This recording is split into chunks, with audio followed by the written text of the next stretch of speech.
Hi friends, ಇದೊಂದು ಸ್ಟೇಕರ್ಸ್ club ಅಂತ ಇದು ಲಾಂಚ್ ಆಗಿದ್ದು ಏಪ್ರಿಲ್ 2025ನಲ್ಲಿ ಲಾಂಚ್ ಆಯಿತು.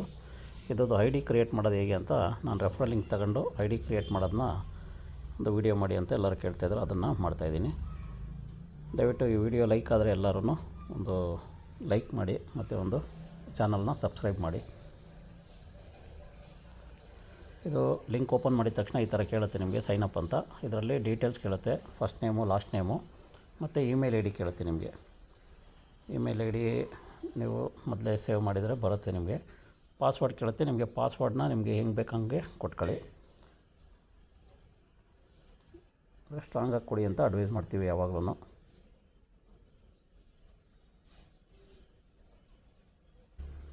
ನಾನು ಪಾಸ್ವರ್ಡು ಶೋ ಆಗಬಾರ್ದು ಅಂದ್ಬಿಟ್ಟು ನಾನು ಪಾಸ್ವರ್ಡ್ನ ಟೈಪ್ ಮಾಡಿದ್ದೀನಿ. ನೀವು ಕಾಪಿ ಪೇಸ್ಟು ಮಾಡ್ಬೋದು. ಈಗ ಸೈನಪ್ ಅಂತ ಕೊಟ್ಟರೆ ಈಗ ನಿಮಗೆ ಲಾಗಿನ್ ಪೇಜ್ ಓಪನ್ ಆಗುತ್ತೆ. ಈಗ ಮತ್ತೆ ಇಲ್ಲಿ ನೀವು ಯೂಸರ್ ನೇಮ್ ಪಾಸ್ವರ್ಡ್ ಹಾಕಬೇಕು. ಇದು ಪೇಜ್ ಈ ರೀತಿ ಓಪನ್ ಆದಾಗ ಯೂಸರ್ ಡಾಟಾ ಅಂತ ಕೇಳುತ್ತೆ. ಇಲ್ಲಿ ನೀವೇ ಯೂಸರ್ ನೇಮ್ ಕೊಟ್ಕೊಳ್ಬೇಕು ಮತ್ತು ಕಂಟ್ರಿ ಸೆಲೆಕ್ಟ್ ಮಾಡಬೇಕು, ಮೊಬೈಲ್ ನಂಬರ್ ಕೊಡಬೇಕು. ಇಲ್ಲಿ USDT BEP20 ವ್ಯಾಲೆಟ್ ಅಡ್ರೆಸ್ ಅಂತ ಕೇಳುತ್ತೆ. ಇದು ಕಂಪಲ್ಸರಿ. ನೀವು ಯಾವ್ದಾದ್ರು ಟ್ರಸ್ಟ್ ವ್ಯಾಲೆಟು, ಟೋಕನ್ ಪ್ಯಾಕೆಟು, ನಾನು ರೆಡಿ ಇಟ್ಕೊಂಡಿದ್ದೀನಿ ಟೋಕನ್ ಪ್ಯಾಕೆಟು.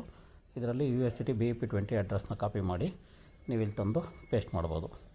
ನೀವು ಎಕ್ಸ್ಚೇಂಜ್ ಆದರೂ ಕೊಡ್ಬೋದು ಅಥವಾ ಓನ್ ವ್ಯಾಲೆಟ್ ಯಾವ್ದಾದ್ರು ಯೂಸ್ ಮಾಡ್ತಿದ್ರೆ ಆ ವ್ಯಾಲೆಟ್ದಾದರೂ ಕೊಡ್ಬೋದು. ಕೊಟ್ಟ ನಂತರ ನಿಮ್ಮದು ಐ ಡಿ ಈ ರೀತಿ ಕ್ರಿಯೇಟ್ ಆಯಿತು ಫ್ರೆಂಡ್ಸ್. ಇದು ಐ ಡಿ ಕ್ರಿಯೇಟ್ ಮಾಡೋ ಪ್ರೋಸೆಸ್ಸು. ಇದು ಶಾರ್ಟ್ ಆಗಿರಲಿ ಅಂತ ಈ ವಿಡಿಯೋನ ಮಾಡಿದ್ದೀನಿ. ಈಗ ಇದನ್ನು ಮತ್ತೆ ಲಾಗಿನ್ ಮಾಡೋದನ್ನ ಹೇಳ್ತೀನಿ ನೋಡಿ. ಐ ಡಿ ಆದ ನಂತರ ಲಾಗೌಟ್ ಮಾಡಿ ಲಾಗಿನ್ ಮಾಡಿ ಒಂದು ಸತಿ ಕನ್ಫರ್ಮ್ ಮಾಡ್ಕೊಳ್ಳಿ.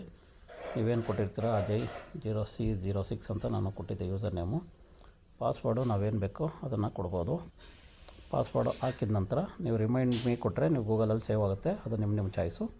ಲಾಗಿನ್ ಕೊಡಿ. ಪೇಜ್ ಒಂದು ಸತಿ ಕನ್ಫರ್ಮೇಷನ್ ಮಾಡಿ ಓಪನ್ ಮಾಡ್ಕೊಳ್ಳಿ. ಇದು registration process friends. Thank you.